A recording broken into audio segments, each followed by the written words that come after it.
How does onboarding typically work? Because I can imagine if every single POC practice so far has basically been homegrown, that I could imagine two things, to be honest.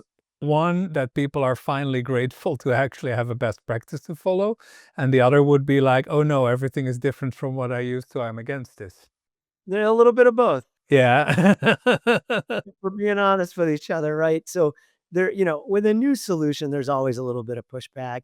SEs are particularly stubborn, to learn. They want to learn new technology, but if they don't grasp it, then you won't get the adoption that you need. So we do some handholding during the initial process.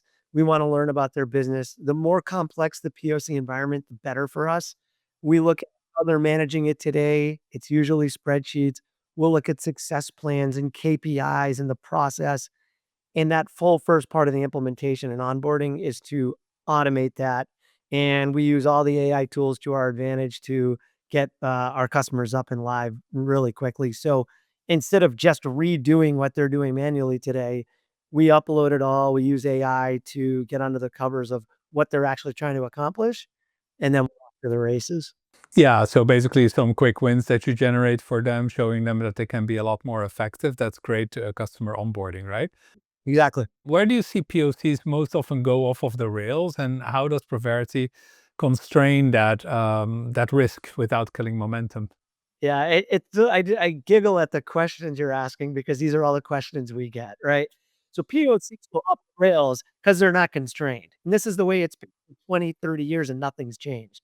So, again, you'll have a lot of tools out there, especially like these buyer portals and deal rooms, and they're like, "Oh, if you do just follow the mutual action plan, you can constrain it," and again, it's not reality. You have a POC process, you have a template, and unless you have tools and AI under the covers watching it, all of the other stuff is kinda nonsensical. So what we've developed is a way to look at the actual process and see when you're out of, time on certain steps, right? So this has gone over. They've asked us to do something else, and now it's unconstrained. And our health engine is watching for all those variables and metrics and alerts you without you having to look saying, this deal is at risk, even though your account exec probably committed it. Right. And we're looking at all this different customer sentiment, prospect sentiment, product gaps, all these different details within the POC to tell you, is it now no longer constrained? Is the POC taking too long? And we alert you up front. So instead of like, oh my God, what just happened here? We're 6 to 8 weeks behind, or 3 months, or 6 months behind. We try to do that up front again, which helps you win faster and gives you really the ability to course correct if you have to. So, Steve, you mentioned that almost every great startup is based on some kind of duct tape solution that was already in place and that you're now replacing with proper process, proper software, right? I wanted to ask in POCs in particular, what are the things you change so that the POC solution that you offer actually gets customers to like that 10x improvement that is always needed for people to switch from their current ways?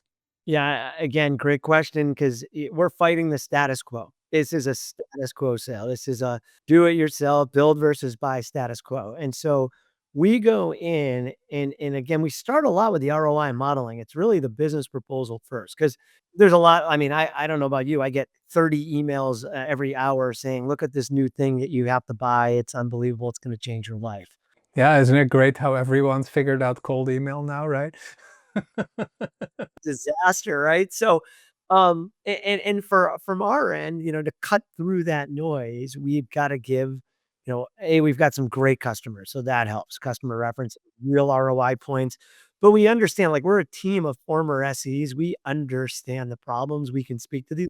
And then we've trained our entire company of how to speak to these problems properly.